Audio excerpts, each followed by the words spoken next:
तो आज हम लोग समझेंगे टोटल प्रोबेबिलिटी एंड उसी पर बेस्ड थ्योरम, ठीक है ना। तो टोटल प्रोबेबिलिटी का कॉन्सेप्ट कहाँ से आता है? टोटल प्रोबेबिलिटी कॉन्सेप्ट यहाँ से आता है कि अलग अलग सेक्शन से तुम्हें क्या दी गई है, प्रोबेबिलिटी दी गई है।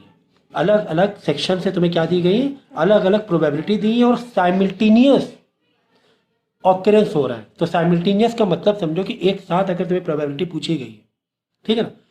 तो अब देखो, जैसे अगर आप मल्टीप्लिकेशन में देखोगे तो मल्टीप्लिकेशन में क्या होता है कि उसमें भी साइमल्टेनियस ही होता है। अगर मल्टीप्लिकेशन एप्लीकेशन थ्योरम देखोगे, लेकिन उसमें एक सेक्शन का पूछते हैं, ओनली फॉर वन सेक्शन, ठीक है ना। तो हमने क्या करते हैं, ए इंटरसेक्ट बी। अगर हम मल्टीप्लिकेशन का थोड़ा सा याद कर लें तो मल्टीप्लिकेशन में क्या करते हैं, A intersect B that is A B is equal to, तो यहाँ पे फॉर्मूला क्या लगाते हैं, प्रोबेबिलिटी ऑफ ए प्लस नहीं मल्टीप्लाई थे, प्रोबेबिलिटी ऑफ क्या लगाएंगे, बी, यही लगाते हैं ना हम लोग, बी और जब ए हो चुका हो, करेक्ट ना, मल्टीप्लिकेशन यही लगाते हैं जब ए हो चुका हो। तो कुछ इस तरह लगाते हैं हम लोग मल्टीप्लिकेशन में, ठीक है ना। ये समझ में आ गया भाई। इसी पे कंडीशनल पे उल्टा था कि हमें क्या निकालना था, पी ए निकालना होता था। तो ए इंटरसेक्शन बी ऊपर रखते थे और नीचे जब पी ए निकालना है जब बी हो चुका हो तो नीचे क्या रखते थे कंडीशनल में, कि जब बी हो चुका हो, यानी पी प्रोबेबिलिटी ऑफ बी नीचे रखते थे कंडीशनल में। लेकिन मल्टीप्लिकेशन में कंडीशनल के जैसा ही होता है, बट कंडीशनल में देखो भाई, मल्टीप्लिकेशन कंडीशनल फर्क क्या है। कंडीशनल में स्पेशल एक पर्टिकुलर इवेंट का पूछता है कंडीशनल में, और मल्टीप्लिकेशन में क्या पूछता है, साइमल्टेनियस। कंडीशनल मल्टीप्लिकेशन में यही फर्क होता है ना। कंडीशनल क्या होता है कि प्रोबेबिलिटी ऑफ ए बताओ जब बी हो चुका हो, यानी कि पर्टिकुलर केस का पूछ रहा है, पर्टिकुलर। तो ये तो हम लोग कंडीशनल में करते थे। देखो एक पेज में सारी चीजें समझ लो जरा, तो थोड़ा इजी हो जाएगा। इधर ही बैठ के करो, ठीक है। थोड़ा सा क्या हो जाएगा, या तो इधर बैठ जाओ, इधर बैठ जाओ, तो ईजी हो जाएगा। तो कंडीशनल में पर्टिकुलर केस का हम स्टडी करते थे कि ए का बताओ जब बी हो चुका, तो हम लोग क्या करते थे, प्रोबेबिलिटी ऑफ ए का बताना होता तो यहाँ पे क्या लिखते थे, बोलो पहली प्रोबेबिलिटी किसकी लिखेंगे, यहाँ पहली प्रोबेबिलिटी किस, ए की तो निकालनी है, ठीक है ना। प्रोबेबिलिटी ऑफ ए, फिर ऐसे नहीं, इसका फॉर्मूला होता था। क्या फॉर्मूला होता था, अगर ए बी का ऊपर लिखते थे इंटरसेक्शन की, ए इंटरसेक्शन बी और नीचे प्रोबेबिलिटी ऑफ बी, ये फॉर्मूला होता था प्रोबेबिलिटी ऑफ ए का। अगर डिपेंडेंट है कि प्रोबेबिलिटी ऑफ ए बताओ जब बी हो चुका हो, तो ऊपर क्या लिखते थे, ए इंटरसेक्शन बी अपॉन जब बी हो चुका हो। मल्टीप्लिकेशन में बस इसी का ही मिलता जुलता मल्टीप्लिकेशन है, इसमें स्पेशल केस पूछ रहा है। तो मल्टीप्लिकेशन में साइमल्टेनियस ऑकरेंस हो रहा है कि दोनों की प्रोबेबिलिटी बताओ, रेड और ब्लैक बॉल की दोनों की बॉल निकालने की प्रोबेबिलिटी बताओ, या रेड ब्लैक की दोनों बैग से निकालने की क्या बताओ, प्रोबेबिलिटी बताओ। तो मल्टीप्लिकेशन में हम लोग क्या करते थे, ऐसा करते थे कि ए और बी दोनों की निकालना होता, तो हम लोग क्या करते थे, ए इंटरसेक्शन बी ऐसे यहाँ लिखते थे इज इक्वल टू, यहाँ पर जैसे कि बी पहले बी हुआ है तो P B multiply probability of B multiply फिर प्रोबेबिलिटी ऑफ ए जब बी हो चुका हो, है ना। या फिर इसी को उल्टा ऐसे भी कर सकते हो, ए इंटरसेक्शन बी तो ऐसे भी कर सकते हो। अगर यहाँ पे ए दे रहे हो कि प्रोबेबिलिटी ऑफ ए, अगर इंटरसेक्शन बी ऐसे भी निकाल सकते हो, देखो ऐसे भी निकाल सकते हो, ऐसे भी निकाल सकते हो, ये A intersection B is equal to probability of A multiply probability of B जब ए हो चुका है ना। मतलब जो भी रिप्लेसमेंट में माइनस हुआ है नंबर, टोटल लोग माइनस हो गए तो बात अलग है, समझ गए ना। हाँ, तो A intersection B P B then P A by B, या फिर P A P B by A, तो दोनों की बात एक ही है, ठीक है ना। दोनों तरीके से निकाल सकते हो, डिपेंड करता है क्या तुम्हें दिया गया है। तो ये मल्टीप्लिकेशन और कंडीशनल समझ में आया। कंडीशनल में पर्टिकुलर एक इवेंट का पूछ रहा है और मल्टीप्लिकेशन में साइमल्टेनियस पूछ रहा है। बट इन टोटल प्रोबेबिलिटी का ही मल्टीप्लिकेशन का एक्सटेंशन है। मल्टीप्लिकेशन में एक सेट आ रहा है तो टोटल में प्लस करके कई सेट आएंगे। जैसे कि एक झोला था, उसमें रेड और ब्लैक बॉल की प्रोबेबिलिटी मल्टीप्लिकेशन से निकालना था एक बैग से, और टोटल में कई बैग है, टोटल में कई बैग है और साइमल्टेनियस पूछ रहा है कि टोटल प्रोबेबिलिटी बताओ, टोटल प्रोबेबिलिटी बताओ। तो टोटल प्रोबेबिलिटी बताएंगे तो हम लोग कैसे फॉर्मूला लगाएंगे, सारी चीज़ों को मल्टीप्लाई एंड देन प्लस करते जाएंगे। एक बैग से कितनी हो रही है प्रोबेबिलिटी, जैसे कि P A multiply P B जब ए हो चुका है। एक तो ये एक बैग की हो गई, प्लस फिर दूसरे बैग में जाएंगे हम लोग, पी कुछ और है, जैसे सी है समझो, कुछ और भी है, कुछ इस तरीके से आप कर सकते हो जो भी तुम्हें दिया हुआ है। तो पी कुछ जो डी है जब सी हो चुका है, डैट डैट डैट, इस तरह क्या करते हैं कि प्लस करते हुए जाएंगे। तो मल्टीप्लिकेशन और टोटल में समझ में आया। मल्टीप्लिकेशन में कोई एक सेट हो रहा है, टोटल में कई सेट हो रहे हैं, कई बैग हैं, और बीच में हमें क्या लगाना, और कि इस बैग से निकाल रहे हैं और इस बैग से निकाल रहे हैं और इस बैग से निकाल रहे हैं। फिर टोटल प्रोबेबिलिटी से हम लोग कनेक्ट करेंगे बेस थ्योरम को। ठीक है, फॉर्मूला याद करना तो बड़ा इजी होता है, वो प्रॉब्लम नहीं है प्रोबेबिलिटी में, फॉर्मूला याद करना प्रॉब्लम नहीं, कौन सा फॉर्मूला कहाँ पर लगेगा एग्जैक्टली वहाँ पे थोड़ी सी बच्चों को दिक्कत हो सकती है। ठीक है, तो मल्टीप्लिकेशन से, तो मल्टीप्लिकेशन टोटल में फर्क समझ में आ जाएगा तुम्हें इजी। अगर साइमल्टेनियस और कंडीशनल और मल्टीप्लिकेशन में फर्क समझ में आएगा। कंडीशन में कोई एक पर्टिकुलर केस पूछ रहा है तो कंडीशन लगाएंगे, मल्टीप्लिकेशन साइमल्टेनियस पूछ रहा है लेकिन बैग एक है, केस एक है, ठीक है, मल्टीप्लिकेशन लगाएंगे। और वही मल्टीप्लिकेशन को एक्सटेंड करेंगे और कई केसेस हैं, कई केसेस हैं, जैसे कि रेड और ब्लैक बॉल है तो रेड बॉल के एक बैग, फिर दो दो तीन तीन बैग है, फिर तीन बैग भी है।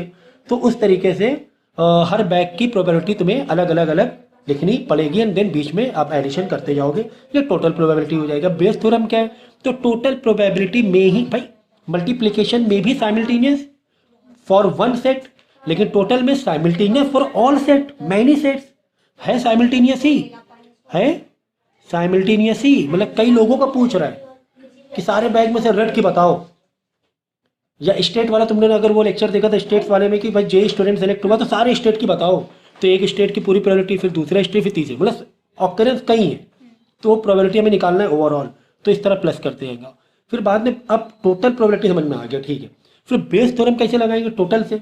तो बेस थ्योरम में टोटल प्रोबेबिलिटी से ही कोई पर्टिकुलर अगर केस पूछे, कोई पर्टिकुलर केस पूछ ले, जैसे ये वाला केस पूछ लिया कि बैग वन की प्रोबेबिलिटी बताओ from all bag, from all other bag, तो किसी बैग वन की हमें प्रोबेबिलिटी बताना है फ्रॉम ऑल बैग, तो उस टोटल में से उस बैग का सेट का प्रोबेबिलिटी ऊपर लिखना और नीचे क्या लिख दो, टोटल वाला पूरा नीचे लिख दोगे अपॉन दिस दिस, है ना।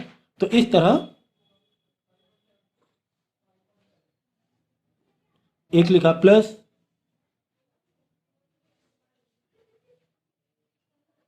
इस तरह डैश डैश करके आप ऐसे करते हुए चले जाओगे, तो समझ गए ना। तो टोटल निकाल लो तो बेस तो फिर फट से आ ही जाएगा। कुल मिलाकर बेस थ्योरम के लिए टोटल तुम्हें निकालना है, तो कि जिस केस का पूछ रहा है उस केस को ऊपर रखो, बाकी टोटल वाला नीचे रख दो। तो ये थी कहानी टोटल। और देखो ओवरऑल मैंने सारी चीज़ें है ना एक छोटे से पेज में बता दी है कि कंडीशन में क्या फ़र्क होता है, मल्टीप्लिकेशन में क्या फ़र्क होता है, टोटल और बेस थ्योरम में क्या फ़र्क होता है। लेकिन फिर भी आज हम लोग सिर्फ टोटल और बेस थ्योरम करेंगे, उसके बाद एक और ऐसा लेक्चर लेंगे जहाँ पे सारे टाइप की प्रोबेबिलिटी तुम्हें मालूम होनी चाहिए, सारे टाइप की प्रोबेबिलिटी।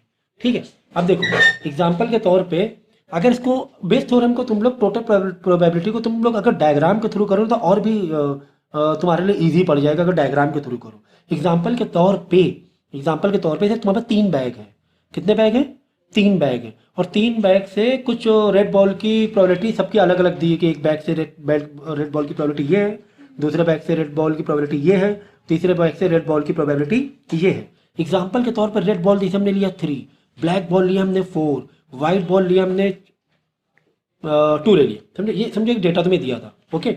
ये डेटा किसका था, ये बैग 1 का था, ठीक है। इसी तरह बैग 2 में है ना तुम्हें एक डेटा दिया हुआ है, रेड है 2, ब्लैक है 1, वाइट है 3, एक बैग 2 का तुम्हें डेटा दिया हुआ था, ओके। इसी तरह बैग 3 का तुम्हें डेटा दिया हुआ था, रेड है 1, है ना, ब्लैक है 5, वाइट है 2, है ना। ये ऐसे तीन अलग अलग बैग की तुम्हें डिटेल दी हुई है, और तुम्हें ओवरऑल यानी रेड बॉल की ही प्रोबेबिलिटी निकालनी है, ओवरऑल रेड बॉल की ही। तो देखना यार कितना आसान हो जाएगा अगर हम रेड बॉल की निकालनी है, अगर हम क्या करें रेड बॉल की प्रोबेबिलिटी यानी ओवरऑल निकालो साइमल्टेनियस की रेड बॉल की, सब में से बताओ रेड बॉल की प्रोबेबिलिटी क्या होगी, सब में से बताना, मतलब फिर वो टोटल थ्योरम, क्योंकि तीन अलग अलग केस हो गए भाई। यहाँ पर अगर इस बैग की रेड इस बैग से बैग 1 से रेड की प्रोबेबिलिटी क्या होगी, 3/4 + 2 6, 9, 3/9 हो रही है, ओके, रिड्यूस मत किया करो, ठीक है पहले। और यहाँ पे रेड बॉल की प्रोबेबिलिटी कितनी हो रही है, 2/3 4 2 6 2/6 हो रही है, करेक्ट। यहाँ पर रेड बॉल की प्रोबेबिलिटी क्या हो रही है, 1 रेड 1 है ना, 6 6 2 8 8 है ना, रेड 1 1 ऊपर 8। तो ये अलग अलग बैग की तो रेड की बॉल की प्रोबेबिलिटी है कि हमें ओवरऑल रेड बॉल की प्रोबेबिलिटी निकालना है। तो प्रोबेबिलिटी ऑफ रेड बॉल हमें निकालना है टोटल, यानी टोटल थ्योरम तुम्हारा टोटल प्रोबेबिलिटी लग रही कैसे लगे, देखो ये तुम मानो तुम्हारे पास बैग कितने 3 है, 1 2 3 बैग है, ठीक है। तो बैग पहले तो तुम बैग पहले बार तुम्हारा सोचने का तरीका सोचो कि तुम्हें रेड बॉल निकालनी है। पहले तो तुम्हारे पास चॉइस क्या है, 3 बैग की चॉइस है ना, यानी पहले तुम्हारे पास बैग की प्रोबेबिलिटी आ जाएगी। तो बस दिमाग ये लगाना पड़ेगा 3 बैग में कौन सा बैग में हाथ डाले, यानी बैग की प्रोबेबिलिटी अगर 3 बैग है तो बैग की प्रोबेबिलिटी क्या हो जाएगी, 1/3 1/3 1/3 है ना, ये हो गई। अब बैग 1 में यहाँ पर प्रोबेबिलिटी कितनी है रेड बॉल की, 3/9 है। बैग 2 की प्रोबेबिलिटी कितनी है, 2/6 है। और ये प्रोबेबिलिटी कितनी है बैग 3 की, 1/8 है। काम खत्म, पैसा सब, टोटल प्रोबेबिलिटी आ गया। कैसे आया सर, देखो कैसे आया, ए भाई इन दोनों को मल्टीप्लाई प्लस इन दोनों का मल्टीप्लाई प्लस इन दोनों का मल्टीप्लाई, है ना। तो कितना आसान सा लग रहा है सब कुछ, कितना आसान सा लग रहा है सब कुछ, है ना। तो एक सिंपल सा मैंने लिया था, लेकिन ठीक है यही लॉजिक लगा के आप कर सकते हो।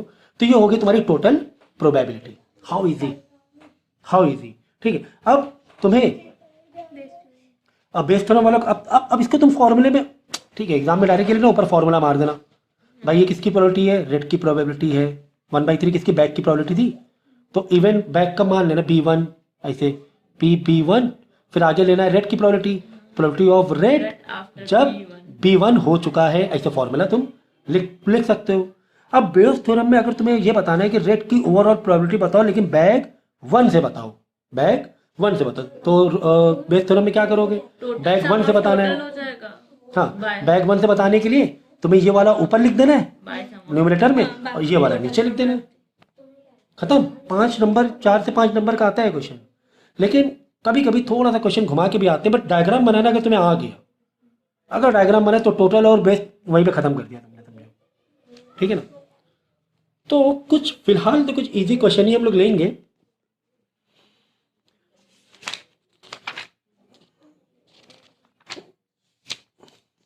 यहाँ पे दिया हुआ डायग्राम भी देखो, ठीक है। अब देखो यहाँ पर बैक वाला ये मैंने अभी बताया, तो यहाँ पर भी आपको देखो दिया हुआ है।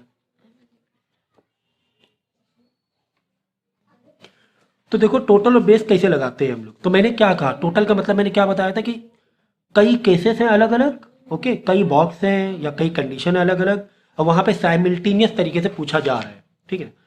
तो देखो bag 1 contain 3 black 2 white, bag 2 contain 2 black 4 white, ठीक है, यानी 2 बैग भी दिए हुए हैं और फिर अंदर दोनों दो कलर के बॉल भी अलग अलग है।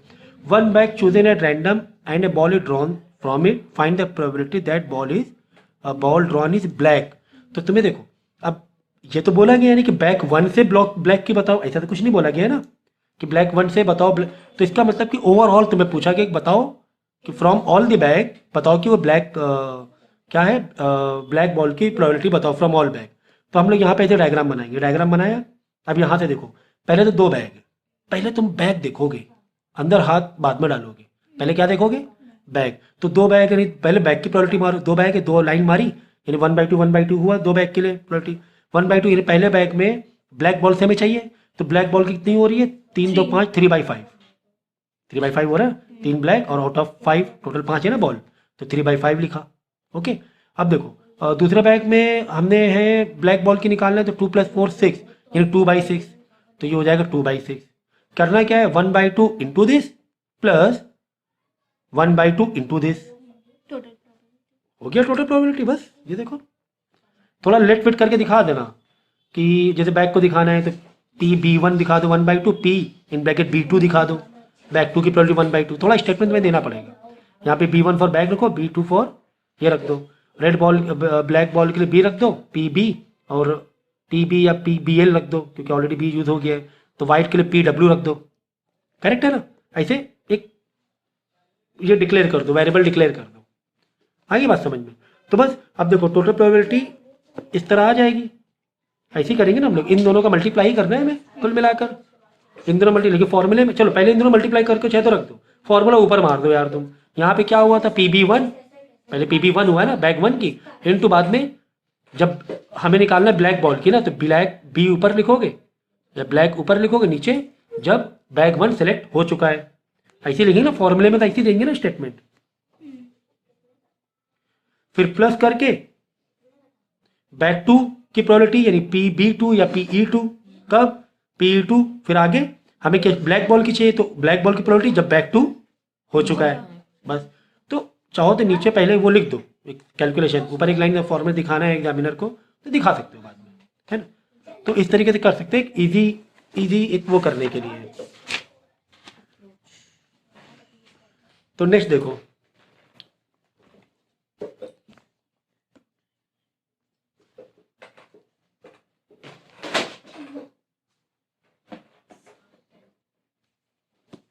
देखो लिखा है 2/3 of student a class are boys and rest are girls. अगर 2/3 बॉयज है तो 1/3 क्या हो जाएंगी, गर्ल्स हो जाएंगी। It is known that the probability of girl getting a first class, यानी कि जो first class in the board exam is 0.4, first class marks in board exam is 0.4 and a boy getting first class marks is 0.35, ठीक है ना।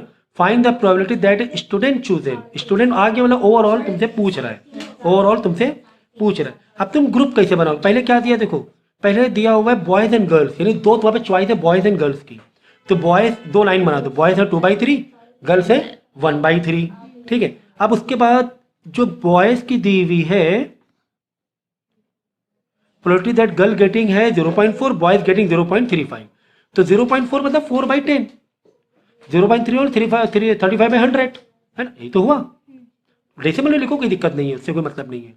तो ये वाला boys चल रहा था ना, तो बॉयज का हो गया 0.35, तो इधर आ गया 0.35, और गर्ल्स का है 0.4, ठीक है ना, गर्ल्स के लिए 0.4। बस this multiply this plus this multiply this, क्योंकि पूछा क्या स्टूडेंट का ही पूछा था, कोई पर्टिकुलर गर्ल्स या पर्टिकुलर बॉयज का नहीं पूछा गया था कि एक ऊपर रखे हो बेस थ्योरम लगाएं। तो देखो मैं बार बार इसलिए बेस थ्योरम ले रहा हूँ कि आपको डिफरेंशिएट होना बहुत ज़रूरी है कि यार बेस थ्योरम कहाँ लगा रहे हैं, टोटल कहाँ लगा रहे हैं।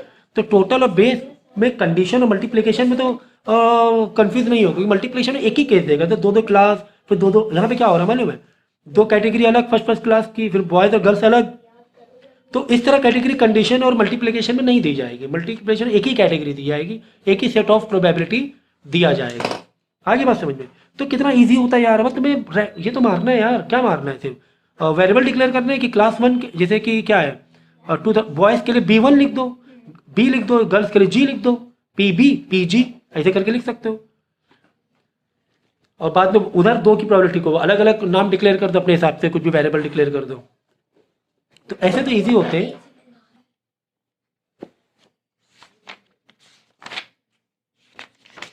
डायग्राम नहीं दिया कोई बात नहीं, देखो कैसे करेंगे हम लोग, इजी है। The machine E1 E2 E3 यानी 1/3 1/3 1/3, तो एक यही मिल गया है ना। E1 E3 मशीन है, 3 मशीन है। चलो स्टोरी पढ़े आगे क्या लिखा हुआ है। In a certain factory produce electric bulb produce 50%, 25%, 25% respectively, तो 1/2 1/4 1/4 हो गया, ठीक है ना, रिस्पेक्टिवली। मतलब E1 से 150 हो गया, तो मशीन का भी अलग अलग दिया हुआ है तुम्हें कि एक मशीन, हाँ, तो कुल मिला के तुम्हें मशीन का यही दिया हुआ है समझो, 1/2 1/3 1/4 1/4, ठीक है। The total output of electric E1 हो गया, E2 हो गया, E3 हो गया। हाँ ये हो गया, तीनों ऐसे हो गए, ठीक है ना, क्योंकि तीनों मशीन का अपना इंडिविजुअल चल रहा है, कोई दिक्कत नहीं है। It is known that 4% of the bulb produce by each machine E1 E2 are defective, मतलब 4, आगे डायग्राम बना, डायग्राम लिख दे, देखो मशीन 1 मशीन 2 मशीन 3 का लिखे, समझ गया। ये हो गया था 1/2 50% 25%, मतलब 1/4, ये भी 1/4 25% था।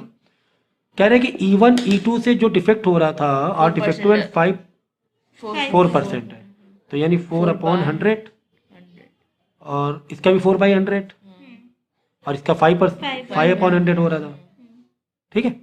Machine easy defect. If one bulb is picked at random it is calculate the probability of it is defective. तो ओवरऑल निकालना है, this multiply this, this multiply this, this multiply this. कहाँ पर है? दिस मल्टीप्लाई दिस, ठीक है, 1/2 into 4/100, 4/100 तो वही हो गया ना 1/25, 4/100, ठीक है ना। फिर 1/4 इंटू 1/25, ये भी सही है, ठीक है। तो इस तरीके से कितना यार, मतलब 5 नंबर का हमने क्या 10 सेकंड में नहीं कर लिया, है ना। तो जहाँ पर अगर पैकेट अलग अलग हो तो बड़ा इजी हो जाता है, जहाँ पे थोड़ा सिचुएशन अलग अलग हो ना, जैसे कलर बॉल निकालने की, वहाँ पे थोड़ा सा दिक्कत होती है। अब इसी में देखो बेस थ्योरम का कैसा आ जाता है। बेस थ्योरम में ऐसा आ जाता कि जैसे डिफेक्टिव बल्ब का पूछ रहे हैं, तो डिफेक्टिव बल्ब बताओ कि बल्ब डिफेक्टिव, उसकी प्रोबेबिलिटी बताओ जो बल्ब डिफेक्टिव जो कि E1 से हो, मशीन 1 से हो। तो जो तुम सेट बना रहे हो, जो हमने सेट बनाया है मशीन 1, मशीन 2, मशीन 3, देखो मशीन 1, मशीन 2 और मशीन 3 सेट बनाए 3। तो अगर यही पूछा है कि बताओ मशीन 1 से बताओ डिफेक्टिव बल्ब की प्रोबेबिलिटी, तो हम क्या करते हैं, मशीन 1 वाले प्रोबेबिलिटी को ऊपर रखते हैं, नीचे टोटल लिख देते, वही बेस थ्योरम हो जाता है। करेक्ट है ना? करेक्ट है। तो देखो अब नेक्स्ट एग्जाम्पल नंबर 6। अभी इसके लेक्चर भी देंगे, कुछ और भी इंपॉर्टेंट क्वेश्चन का बेस्ड ऑन टोटल प्रोबेबिलिटी के। आज टोटल का ही दे दें, कल बेस का दे देंगे, तो टोटल बेस दोनों दे देंगे आज। इंपॉर्टेंट क्वेश्चन फिर भी दे देंगे जो PYQ वाले, फटाफट क्लियर होता है। लेकिन वर्चन बहुत डिफिकल्ट है। A fair die is rolled. If one turn up, a ball is picked up random from bag A. देखो, okay. A ball is picked. अगर 1 आ रहा है तो बैग A से हम बॉल निकाल रहे हैं। If 2 और 3 आ रहा है, देखो 2 और 3 है, यहाँ पे ध्यान देना है, 2 चॉइस है, 2 आउट ऑफ 6 हो जाएगा। यहाँ 1 आप देखो, एक नंबर मतलब 1/6 हुआ, और 2 और 3 मतलब 2/6 हो गया, ठीक है ना। अब then ball picked up bag B। If 4, 5, 6 आ रहा है, मतलब 1, 2, 3, 3/6, 6 में से 3 के ऑप्शन है ना, तो a ball pick from bag C। ये तो हो गया। तो यानी कि यहाँ पे प्रोबेबिलिटी डिक्लेयर हो गई तुम्हारी, एक है 1/6, एक है 2/6, एक है 3/6। ये अब देखो 1/6 बैग A के लिए, 2/6 बैग B के लिए ना, और 3/6 बैग C के लिए। नहीं, बैग अलग अलग है। अब देखो बैग A में क्या, bag A contain 3 red 2 white, यार 3 रेड 2 वाइट, 3, 2, 5, तो बैग का भी बना लो अपना अलग अलग, कि बैग 1 में 3 रेड है 2 वाइट है, तो शायद रेड का ही पूछा है इसीलिए वाइट का नीचे दिया नहीं है, तो 3/5 हो जाएगा। बैग A में एक ही है ना, रेड बॉल की, रेड 3 रेड ना, हाँ 3 ऊपर लिखा, यानी ये रेड बॉल की है, ये रेड, और ये वाइट बॉल। तो वाइट नीचे क्यों नहीं दिया यहाँ पर एरो में, क्योंकि हो सकता है वाइट में आगे जरूरत नहीं होगी, ठीक है, ऐसा हो सकता है। 3 रेड 2 वाइट बॉल, ठीक है। Bag B contain 3 red 4 ball, ये रेड 4 वाइट, ये वाइट, ठीक है ना। तो 3/7 हो गया रेड की, वाइट की हो जाएगी 4/7, लेकिन हमें लिखने की जरूरत नहीं पड़ रही है, लिखने की जरूरत नहीं पड़, क्यों नहीं पड़ रही देखते हैं आगे। 5 इसी तरह 4 रेड एंड 5, तो यहाँ पे हो जाएगा 4/9, ठीक है। The dice role, A bag is selected and ball is drawn. तो हमें निकालनी किसकी, सिर्फ रेड की निकालनी है, इसीलिए सेकेंड वाले एरो में तुमने वाइट का हमें दिखाने की जरूरत नहीं पड़ी। बस this multiply this, this multiply this, this multiply this. White का तो काम ही नहीं है ना, वाइट का तो हमें काम ही नहीं है, हमें रेड बॉल की निकालनी थी, क्योंकि भाई यहाँ पे हमारे पास, ट्रांसफर भी नहीं हुआ है। हाँ हमारे पास चॉइस रेड बॉल थी या बैग थे, या फिर डाइस थी, डाई, यही 2 चॉइस थी, या तो रेड बॉल की थी, कब रेड बॉल की, जब जैसा जो भी नंबर आ रहा है तुम्हारा, हाँ, इसीलिए इन दोनों के लिए, इसीलिए यहाँ पे व्हाइट का लेने की जरूरत नहीं पड़ी। आंसर भी नहीं किया तो जो व्हाइट का हाँ, निकाले, हाँ, व्हाइट का करें, ठीक है। तो जिस तरह हमने टोटल प्रोबेबिलिटी देखी, ठीक उसी तरह हम बेस थ्योरम देखेंगे, वही वाला ग्राफ वाला कॉन्सेप्ट लगाना, डायग्राम वाला, और उसी डायग्राम में जो टोटल को नीचे रख देना, सिलेक्टेड वाले को ऊपर रख देना। तो देखो ठीक वैसे दिया हुआ है, एक कार मैन्युफैक्चरर फैक्ट्री है, डायग्राम नहीं दिया हुआ है, has 2 plant X and Y, 2 plant X and Y। Plant x manufacture 70% of the car, ठीक है ना।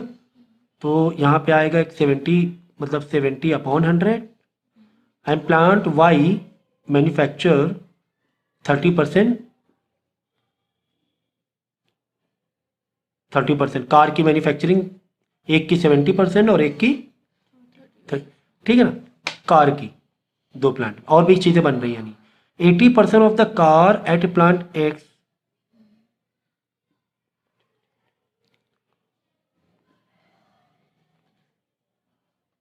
आर रेटेड स्टैंडर्ड क्वांटिटी, ठीक है।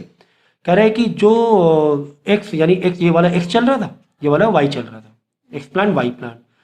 कह रहा है कि 80% of the car plant x यानी 80/100 एक्स का है ना, ये रेटेड है कुछ स्टैंडर्ड क्वालिटी का, और इसमें वाई में 90% रेटेड है, करेक्ट है ना, वाई 90% रेटेड है। What is the probability that, जो स्टैंडर्ड क्वालिटी आई है तो वो हमें प्रॉपर्टी निकालना है। देखो प्लांट है ना, ये फर्क है बेस थ्योरम टोटल में। टोटल में होता तो बोलता है कि Total बताओ करना। स्टैंडर्ड, मुझे वो टोटल में होता तो ये बोलता है स्टैंडर्ड कार की प्रोबेबिलिटी बताओ, ये होता है टोटल में। लेकिन अगर एक्स की ही बताओ, स्टैंडर्ड क्वालिटी एक्स प्लांट की ही बताओ, तो हमने करना है कि पहले टोटल प्रोबेबिलिटी निकालनी, टोटल प्रोबेबिलिटी तो निकालनी है ना उसके लिए भी।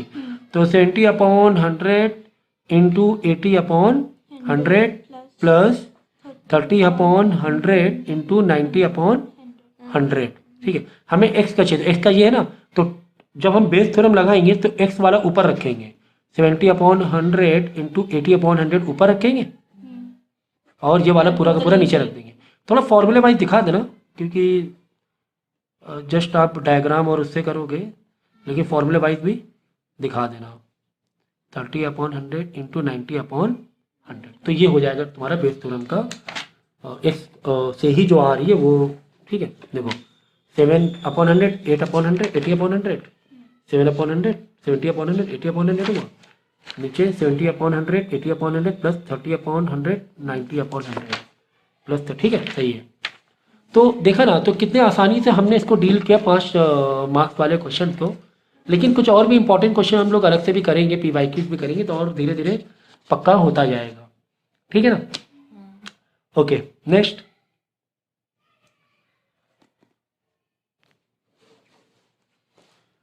Forty percent students of college reside in hostel and remaining reside outside. तो यार दो ग्रुप तो यहीं से बन गया। हॉस्टल के लिए, ये हॉस्टल के लिए आ रहा है, ये आउटसाइड के लिए आ रहा है, तो 40/100 हॉस्टल हुआ, देन 60/100 आउटसाइड हो जाएगा, 40, तो ये सारी इधर आ जाएगा। At the end of the year 50% hosteller got A grade, मतलब हॉस्टल वाले को ए ग्रेड जो मिल रहा है, ये मिल रहा है 50, ऐसे ए करके ऐसे लिखते हैं 50/100 got A grade, while from outside student only 30% got, ये आउटसाइड वाला ग्रुप चल रहा था, गॉट ए ग्रेड, ठीक है ना, ये चल रहा था।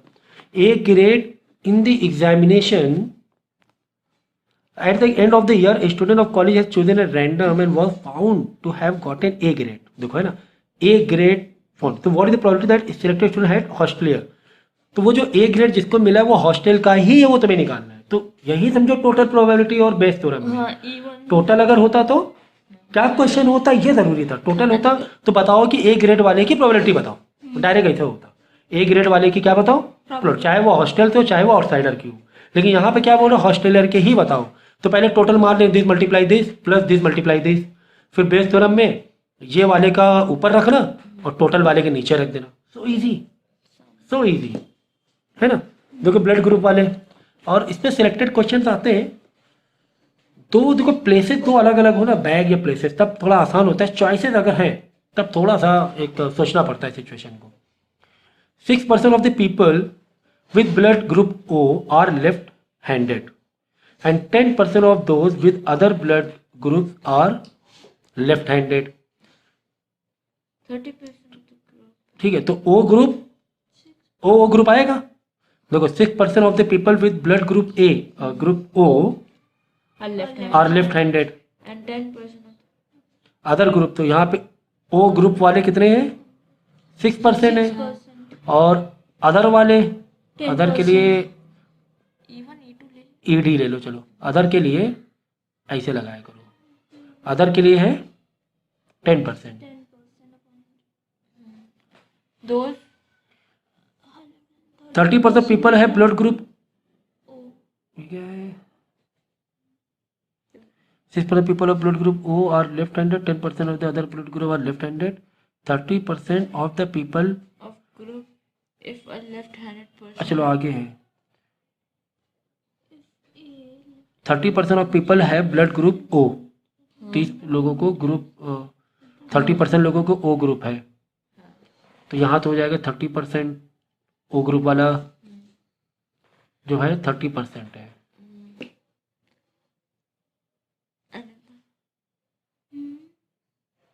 30 जो बाकी बचे 70 हो जाएगा। हाँ बाकी हो गया 70, ठीक है ना, बस ये बन गया। अब तुम्हें निकालना है क्या है, if left handed person selected random what is the probability that he और she will have blood group O, तो O वाले का ऊपर रखना है न्यूमरेटर में और टोटल वाले को नीचे रख देना है, ठीक है ना। In answering a question on a multiple choice test a student either knows the answer or guess, या तो वो आंसर जानता है या तो वो गेस करेगा। ये देखो ये थोड़ा सा इसको समझना पड़ेगा क्योंकि इसमें कुछ पर्टिकुलर बैग्स वो नहीं है। Let 3/4 be probability that he knows the answer, तो कम से कम नो वाला में तो के लिए मुझे 3/4 है, 3/4 be probability that he knows the answer, यानी कि नहीं जानता है वो 1/4 हो गया है ना, नहीं वाले में 1/4 हो गया है ना, ये हो गया। Assuming that student who guess at the answer will be correct, अगर गेस वाले का जो नहीं जानता बोले गेस लिख दो, जी लिख दो, ठीक है ना। ही नोज और गेस दो में चल रहा है, तो कह रहा है कि assuming the student who guess at the answer will be correct with probability 1/4, तो जो गेस कर रहा है उसके करेक्ट होने की प्रोबेबिलिटी कितनी है, 1/4। हाँ ठीक है।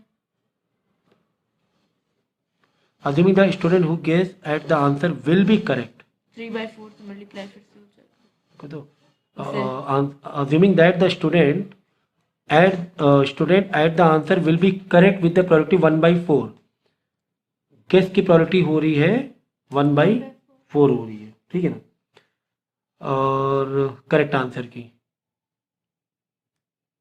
तो यानी रॉन्ग आंसर हो रहा है उसका 3/4 हो रहा है, 1/4 3/4 रॉन्ग हो रहा है। ऊपर ऊपर ऊपर चलो नहीं गेस का करेक्ट 1/4 है तो गेस का गलत 3/4 हुआ। आंसर और गेस में दोनों की प्रोबेबिलिटी 3/4 ही लेनी है शायद। अच्छा ये और लिखा हुआ है, हाँ तो ये ऐसे आएगा, क्वेश्चन सही से पढ़िए।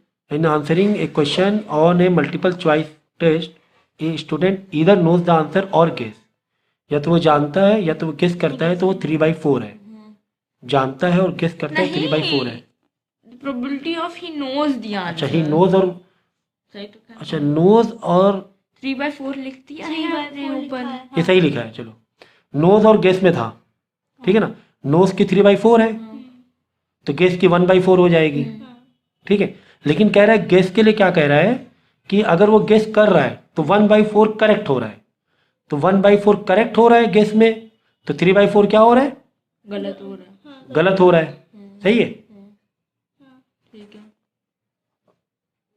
तो इसकी क्या बनेगी, E1 3/4 1/4 student answer the question correctly given that he knows the answer.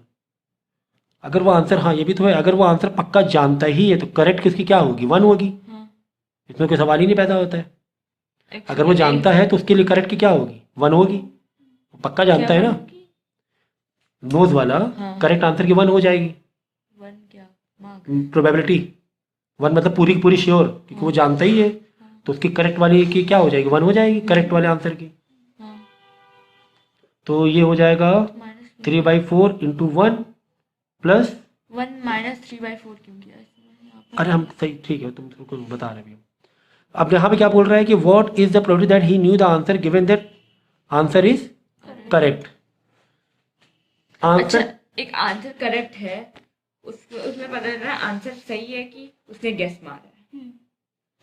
तो एक तो हो गया 3/4 इंटू 1, 3/4 इंटू 1 हो गया, ठीक है, और 1/4 इंटू 1/4, 3/4 तो ले रहे नहीं, तो गलत वाली थी ना, समझी? देखो खुद से देखिए बता रहा हूं। एक एक थ्री, हमें करेक्ट की बताना है।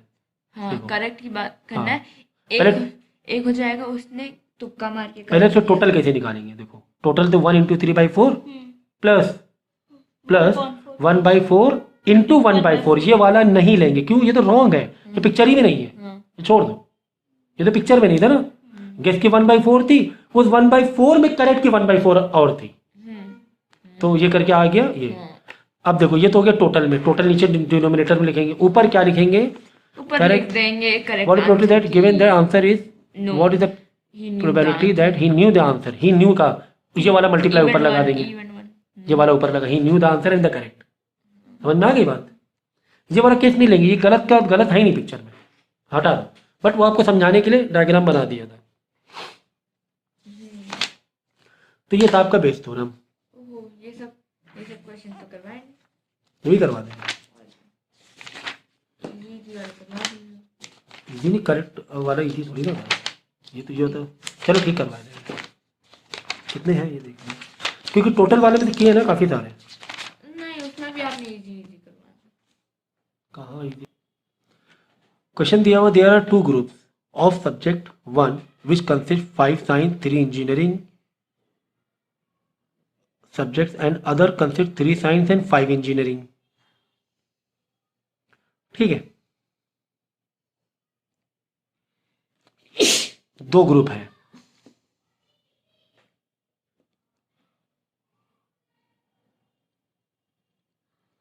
इस तरीके से, जिसमें 5 साइंस एंड 3 इंजीनियरिंग है, 3 science.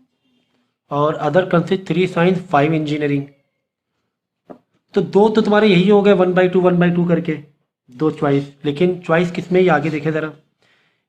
N unbiased die is rolled if number 1 or 6 turn up, मतलब 2/6 प्रोबेबिलिटी हुई एक की। A subject selected random from the first group, otherwise a subject selected from the second group. 2/6 4/6 ये दो ये हो गए, 2/6। तो चॉइस देखो कैसे मिल रही तुम्हारी, अनबायस्ड डाइस रोल यहाँ से स्टार्ट, और if number 1 or 6 turn up, if engineering कर ले। यानी 2/6, और दूसरा बच्चे 4 नंबर यानी 4/6, ये दो तुम्हारे रास्ते हैं, ये 2 रास्ते से फिर आगे बनाना पड़ेगा तुम्हें। हेलो, अभी निकले बिल्कुल।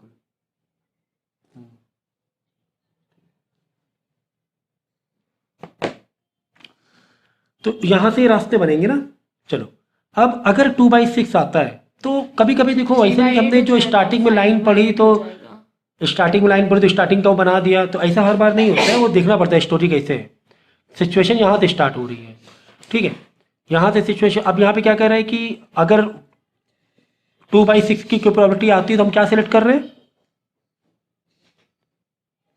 ये subject selected random from the first group, तो पहले ग्रुप से हम कोई भी सब्जेक्ट सेलेक्ट करेंगे, ठीक है। यानी 2/6 पर पहले ग्रुप की प्रॉपर्टी क्या है? अब 2 लोग हैं पहले ग्रुप में, ऐसे 2 लोग हैं, एक है क्या साइंस 5/8 और एक है इंजीनियरिंग 3/8, और दूसरे ग्रुप में 2 लोग हैं 3/8 और 5/8, 3/8 क्यों लेना? इंजीनियरिंग का पूछा साइंस और इंजीनियरिंग। तो selected from the second, if ultimately an engineering subject is selected, तो ये साइंस था, ये इंजीनियरिंग था, ये साइंस था, ये इंजीनियरिंग था, ठीक है ना। सिलेक्टेड, तो find the property that selected from the second group, तो ये ग्रुप 1 था,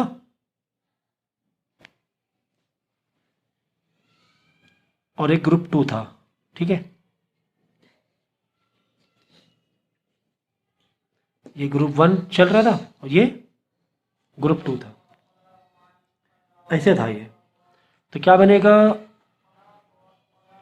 2/6 इंटू 3/8, हाँ और दूसरा बन रहा है क्या? 4/6 into 5/8। तो 4/6 इंटू 5/8, तो 5/8 4/2/3 हो गया, सही है। और दूसरा वाला हो रहा है 3/8 इंटू 1, हाँ सही है, सही है। और इंजीनियरिंग का ही चाहिए, तो इंजीनियरिंग के लिए फ्रॉम द ग्रुप 1 ना, सेकंड ग्रुप से, सेकंड ग्रुप ये है ना, तो इंजीनियरिंग के लिए इससे आएगा तो वही 5/8 और 2/3 ये वाला आ जाएगा, समझिए। तो इस तरीके से हमें करना होता है, इन क्वेश्चन को ऐसे डील करना है।